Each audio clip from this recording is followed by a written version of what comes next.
Yes mga igala, mayong hapon ka natong tanan ug welcome din sa itong panaguban sa atong tulumanong tambayan sa Radyo Philippines. Kami ninyo Armando Fenekito mga igala.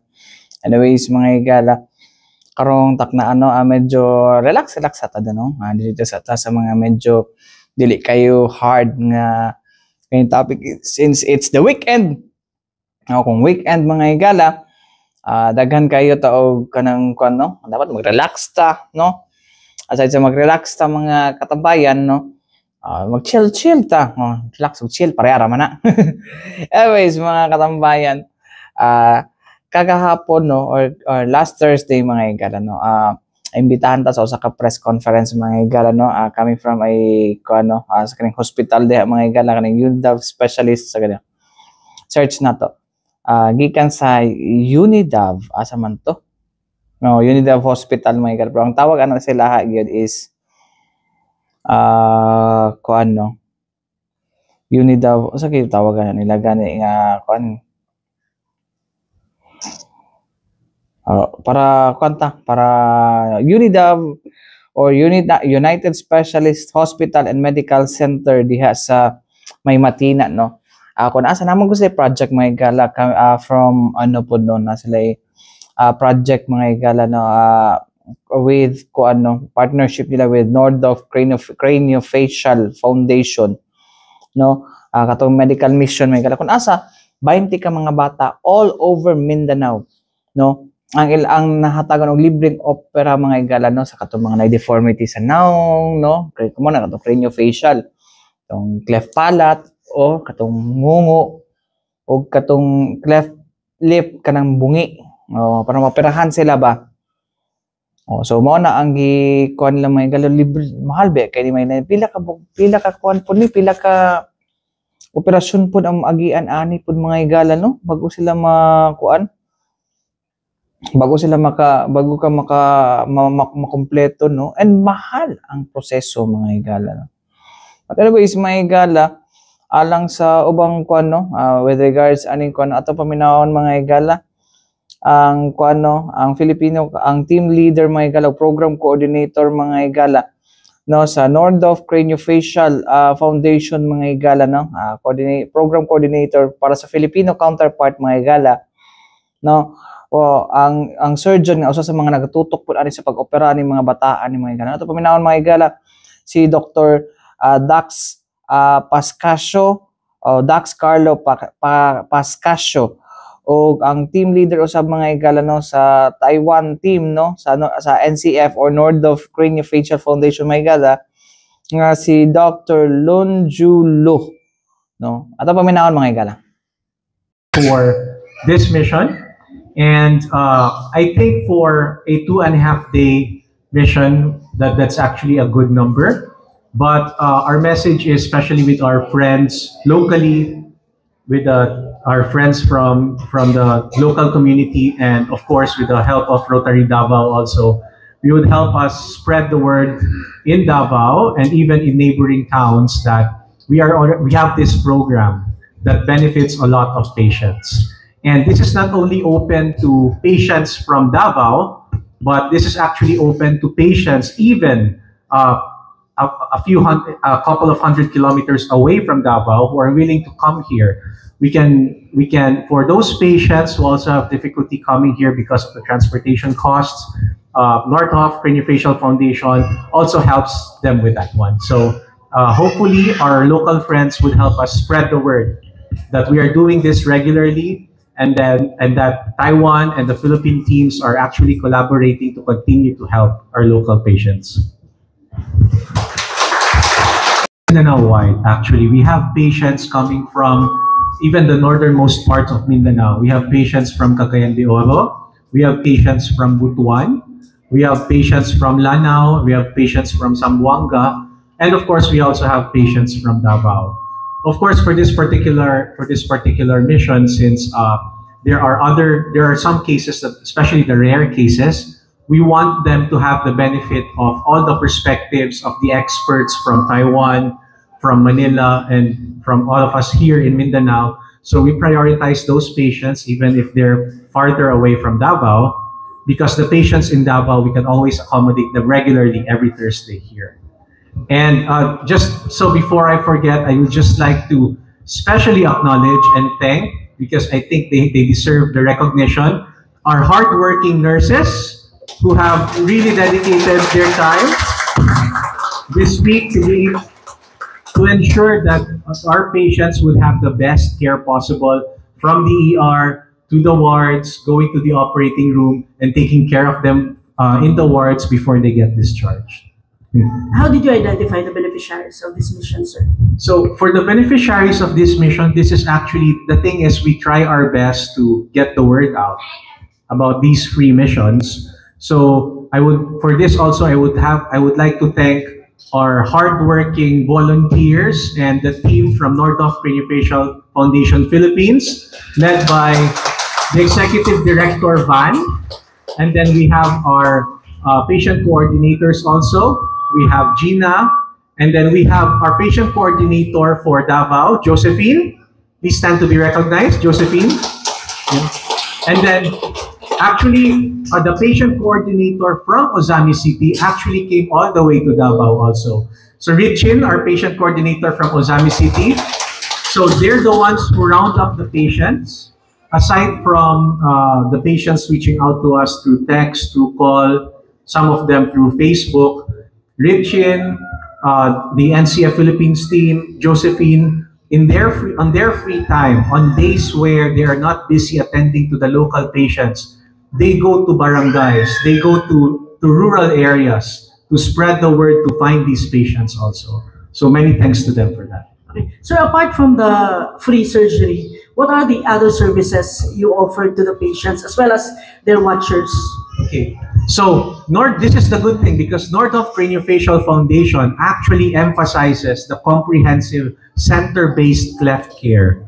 So we're trying to veer away from the idea that cleft care is something that would be done on missions, and then after the missions, the surgeons would go, right? Like, for example, even if this is a mission, even if the Taiwanese team, Dr. Tan Sipek, would not be staying, I am based here. It's a center-based, so anytime that they have any concerns, they can always come back here. And then this is not just for surgeries. Nordhoff Craniofacial Foundation also offers assistance in their transportation, and also for speech therapy, for dental care, for nutrition. We actually have one patient that was supposed to be operated on during this mission, but we identified that the patient was still underweight. And our priority always would be the safety of all our patients. So we would enroll those patients in our, not just a feeding program, but a nutrition program, aided by our pediatrician partners, so that we can have their weight up to par, so that we can safely operate on those patients. Okay, thank you. Sir, to NCF. Collaboration before in Manila with the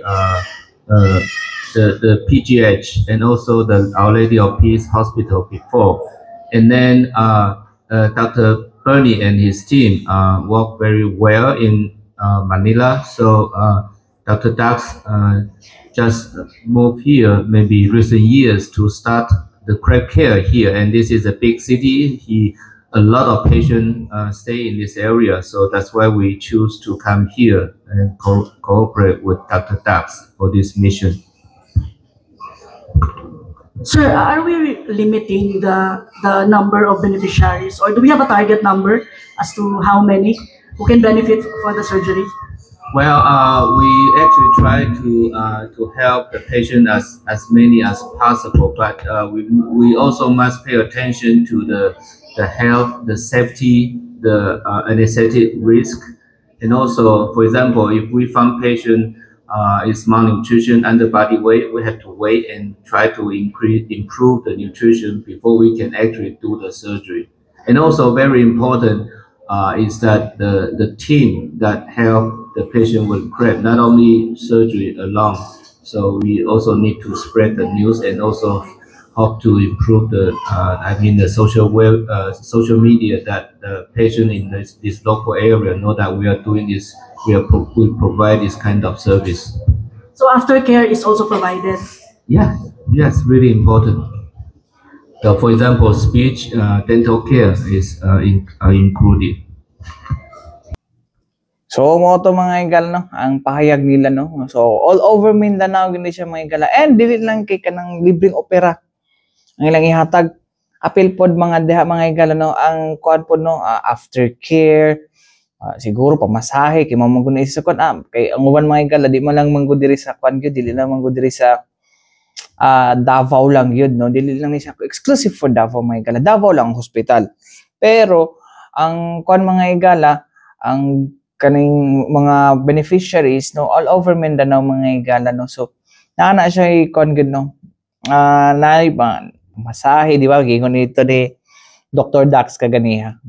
So anyways, karon pud mga igala ato paminaw no. Unsa nahimong reaction no sa mga ginikanan pod no. Pipila sa mga ginikanan nga na naka-benepisyo no sa libreng operasyon alang sa ila no. Anyways mga igala, ato paminawon diha mga igala no ang pagpasalamat no or ang mensahe sa duha ka mga inahan no. Una diha mga igala si Ma'am Noemi Lorenza og si Ma'am Venus Celosio. Paminawon na to. So my task is to share my experience because I have a son who was born this name, PJ Ian Lorenzana. He was born with multiple facial deformities. His eyelids, both eyes are deformed, and also he has coloboma and cleft lip with bilateral cut. So this journey took us 5 years. So first operation, that was way back 2020 with Dr. Dax Pascasio. And after 2 years, he had his second surgery to address the coloboma. And the third one, that was June of this year. So Dr. Dax tried to reconstruct the eyelid. And because of shortage dose of skin, there is a need for skin grafting. So that's why naami diri karon for his 4th operation. So yesterday may not conclude our journey sa Yaha, but still knowing and meeting the right people na makatabang sa amua, it is a life-changing experience. And that is why I am grateful to be given an opportunity na magpasalamat yun sa tanan, to all the people behind this mission sa Order of Craniofacial Foundation, especially kay Dr. Dax. Salamat kayo. Yes. Me and my family forever grateful and indebted kayo sa inyong dakong tabang sa ako ang anak as a family. So I guess that will be all, and again, daghang kaayong salamat. Thank you so much. Miss Venus Celosio, mama ko ni Carolina, akong baby na siya ay cleft lip and palate. So gusto lang ako i-share akong experience sa NCF. Pagbuntis pa lang yun na ako, itong na-discover na ako nga na cleft lip o palate akong baby. So search sa ko dayon. So, grabe, nag-stalk ko kay Doc Dax. Grabe yun akong stalk na rin sa NCF na page. Mommies, nag-ipang chat na ako. Ingana. So, thank you kaayo. Tawag dito. Sa NCF experience na ko nga, grabe gid ka, smooth lang ang transaction from increase, sa nag-accommodate sa MUA, diri sa hospital, nurses, doctor, surgeon. Thank you gid kaayo kay ang smooth lang gid kayo ang ang transaction naman diri sa NCF. Thank you so much gid kaayo po. And daghang salamat to Doc Dax and sa mga cleft patients di ay nga sa mga cleft mom, cleft patients nga wala pa na operahan nilang mga anak, adili lang gyud mahadlok kay naa si NCF, walay imposible nga motabang gid sa atua. Thank you so much po.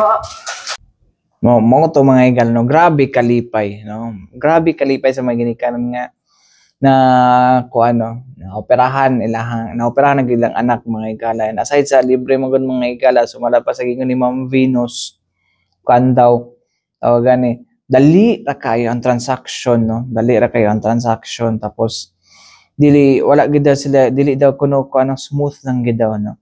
So kudos no sa mga staff sa NCF no, diri sa Philippines na counterpart mga igala, diri sa Davao na counterpart no, for kuano, for accommodating no these children mga igala nga nanginahanglan pod nga kuano matagan pod og kaning normal na kinabuhi na pinaagi sa pag-opera sa ilahang mga naon. Anyways mga katambayan, sa to pagbalik pa mas pasabton ta mo aning kuano kaning ginatawag na craniofacial kaning kaning sa tawag kaning cleft lip and cleft palate mga igala no. Ato ganing ipa-explain kay Dr. Dax Pascasio mga igala unsa gini no ug unsay dapat angay buhaton no. Anyways mga katambayan, balik kita man lang sa importante pa inumdum ni ato si Bianan. Yes mga igala, balik kita din sa to panag-uban sa atong tulumanong tambayan sa Radyo Pilipinas. Kauban ni Armando Finiquito mga igala. Anyways mga tambayan ginatambayan nato tong nahitabo nga kuno medical mission sa Nordoff Craniofacial Foundation mga igala no. Kauban ang ato ang hospital dira sa kuano Davao City, ang United Davao Specialist Hospital and Medical Center. Kunasa kuano isa sila sa partner ani Nordoff Craniofacial kuano gikan sa Taiwan mga igala no, para operahan no, hatagan og libreng operasyon no ang ato ang mga kabataan nga naay kanang cleft lip, cleft palate o kaning kuan puno kaning deformity sa naong nga kaya pa maoperahan no. So ako ipangutana si Dr. Dax ani unsa ba gining duha no o kaning tulog di ay no o unsa gyud operasyon ani no, unsa ba angay no kay namang ubang mga kuan nga yaw kay dili daw pwede operahan na naaday rason day ana no, naaday rason nganong dili sila pwede operahan. So anyways mga katambayan no, di nato maglangan no ato paminaw no ang ato ang interview kang Dr. Dax Carlo Pascasio mga igala, ang kuano program head no sa NCF diri sa Pilipinas mga igala. Paminaw na to. Ano ba gining ginatawag na cleft palate o cleft lip? Okay. So, actually, sa tinuod lang kita sa Pilipinas manggod, na kay mga makita sa mga Bisaya siguro, matawag na to sila bungi or ngoho, no? Ang kanang bungi mo ng mga cleft lip na itong ginatawag. Kanang cleft palate mo ng mga ngoho, no? Ang ginatawag na to. Karon sa Pilipinas, isa ta sa mga pinakadaghan nga naibag-ong bungi og ngoho sa tibok kalibutan. Ngano man, number 1, ang kanang bungi og ngoho nato 1 in every 500 live births na diri sa Pilipinas, no? So, daghan contributing factors. Naiuban nga dili kay gwapo ang nutrition sa mama, naiuban nga na-expose sa mga mag-cause ng inana. Pero regardless, tungod kay 1 in 500 live births, given our birth rate, na siya sa mga 4,000 kabag-ong bungi og ngoho every year, no? And then ang bungi ug ngoho kung may timing nakapareho, dili lang isa ka operasyon. So you can just imagine kana mga pasyente operahan multiple times para lang at least we can make them as close to a normal person as possible. Kasi ang goal namo is tanan patients nga naay cleft would have the same opportunities as a non-cleft patients para di ma-discriminate. Sa cancer alam sa kanina sa kanina tawag ang craniofacial. Ang craniofacial po dili lang ta ga focus sa bungi ug nguho. Namang giuban kung makita nimo, dili lang sila bungi or nguho, napud sila buwak silang mga mata, naibuak sa kilid sa ilang mga dire, naiuban po nga ilang mga kulang sila og mga dalunggan or ang ilong nila sayop ang mga buslot, gato po nang ginaayo. Sa kada po matabang sa ginatay partnership with NCM and Taiwanese hospital. Yes, kasi as much as possible gusto man ta nga ang atuang locally ang atuang gobyerno ray motabang sa atua. I mean that's the most ideal situation, no? But sadly bisan pag mutabang ang gobyerno with our PhilHealth, after our PhilHealth dako gyapon kay kinanglan bayaran ang pasyente. So, excess sa PhilHealth, dili na siya kaya ma-cover. No? So, ang may mutang anak, kinanglan ta mangitag mga partners nga mo cover unsa man gani excess sa PhilHealth. mo na matabang dira mosulod si NCF ug kaning atong mga partners also from Taiwan. Sir, in-also ninyo pag-identify na pwede siya ma-undergo sa inyong bridging operation. Oh, dili mi mamili. That's the good thing. Dili mi musulti nga ikaw pwede ka, ikaw dili ka pwede. Tanan nga gusto sa among tabang, among gina-welcome. Okay? And then, for example, musulti sila nga gusto mi magpa-opera, kami mo'y mangitag paagi para madayon ang ilang operasyon. Of course, safely. Namang gud usahay nga dili sila pwede operahan pa kay dili safe sa ilaha. Mulato na mo nga mahimong safe, adi sir na mo sila operahan. Sir, kung saan ang ginatawag natin na safe sa operahan? Okay, kasi namang gyud usahay, for example, ang cleft. Wala may pasyente nga mamatay sa cleft. Okay, technically. Pero for example, ang mga pasyente na pneumonia, na ugot sipon, moingon magud ang mga mama nga di man madayon among operasyon. Tungod kay ang pag-anesthesia na manay stress sa baga. 'Di ba? Kasi syempre di man nato pwede operahan ang bata nga wala anesthesia. So ato siyang i-anesthesia. Tubuhan ang bata. Pag tubuhan ang bata, we have to make sure nga healthy ilang baga. Kaya kung dili healthy ilang baga, magka-problema sila, pwede tang for example, dili man sa no, pero ang uban ani is dili maayo ang kagawsan sa kahimtang sa bata. So we have to make sure na healthy ang lungs, healthy ang lawas before mag-undergo any cleft operation. So, ang pag-undergo is, kung sabi mas dali operahan ng mga bata o ang mga adults? Technically, as much as possible, wala man sa mas dali kasi at the end of the day, as surgeons, we are trained naman na ma-opera sa bata and adult just the same, no? But of course, we want na ma-operahan sila sa bata pa sila para they won't have to undergo. Kabalo bitaw ka pag muskwila na ka, na-bullying sa eskwelahan eh. Diba? Kung nakay cleft or medyo nguho imong storya, kung may nana imuhang na pag anto mo sa eskwelahan, medyo you would undergo the bullying. And when you undergo bullying, grabe ang psychological trauma nga himuon sa bata, na mahimo sa bata. So as much as possible, we don't want them to undergo that. Ano? This program, if you're talking about the Taiwanese coming here, money sila every year, yun, no? Pero kaning program sa libreng opera, whole year, every Thursday, nag-opera mi sa mga naay mga bungi ngoho libre. Sa under sa Unidad hospitals We have different hospitals that we partner with this particular mission. Gihimo na mo diri sa Unidad. Ang pinaka-importante is kung may mga patients na gusto mo sa MUA, gusto mo contact sa MUA, pwede mi nila makontak, no? Pero napod mi office diri sa Unidad na pwede nila atuon.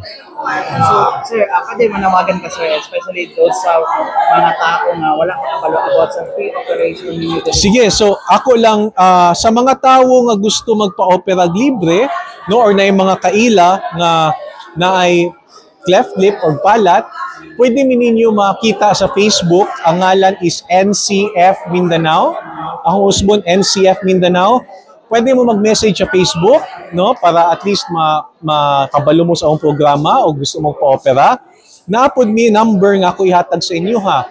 Para sa akong patient coordinator nga naa sa Ozamis, para sa mga karatig bayan nato nga duol sa Ozamis, ang number kay 0917 114-1360. Akong usbon, 0917-114-1360 para sa mga patients nga naa sa Ozamis o duol sa Ozamis.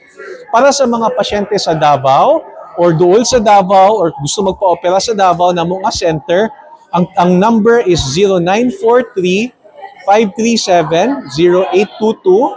Akong usbon, 0943-537-0822. So, mo to mga katambayan, no? I hope, no, na anong hinaot ko nga inyo gining masabtan, no? Sabtan ninyo kung paunsagid na nga, unsagid ang angay buhaton, no? Kay grabe mong kay no mo ni isa sa mga kwanpod, no, na siguro nagka-advocacy ani operahan gining nga klase nga mga kondisyon sa mga bata. It's because of the bullying, no? Well, mo mga kabaluntas Pinoy mga higala nga grabe kay manaway og deformities mga higala, no? Sa kabalo nga napud sila diferensya sa utok ay charing. Dili napo sa diferensya sa kan ba, no, silang mental, ilang mindset, no? What I mean is mindset, no? Na sila diferensya sa panguna-una mga higala, no, nga abi nila nga kato ilang ginahuna-huna tama to, no? Ilang kailang gibuhat no. So unta maundang na nga klase nga ano. But anyways, so I like mo pa ang pala ay mo pag una pod, no. Kung una mo tapos mapa-victim na po, kung kamoy mabasta mapa-victim mo, aw ara na sa inyo, no. So anyways mo to ang pan po, no, gi-explain po dito ni Sir ni Dr. Dax mga higala nga dili pod siya pan po, no, dili sila nagapamili og pasyente, no. Basta mo pasok lang sila sa katong criteria mga higala, and especially walay sakit sa baga or sa ano kay mo to explain niya nga kinahanglan tubuhan, no, tubuhan, then kung tubuhan dapat strong ang ay normal ang lungs, no, aron nga kuan gyud, no, safe ang operation mga katambayan. Anyways, wala tayong oras hangtod sunod usab na mga higala sa atong manong usapang tambayan sa Radyo Pilipinas, no. Oh, sorry to God. Hangtod sunod pohon mga katambayan, no, sa ngalan sa tibok pero sa Radyo DXRP Radyo Pilipinas na mga higala. Ako yung nakaban Armando Fernequito. Hangtod sunod na usab mga higala. Daghang salamat, mayong adlaw ug amping ta kanunay mga katambayan.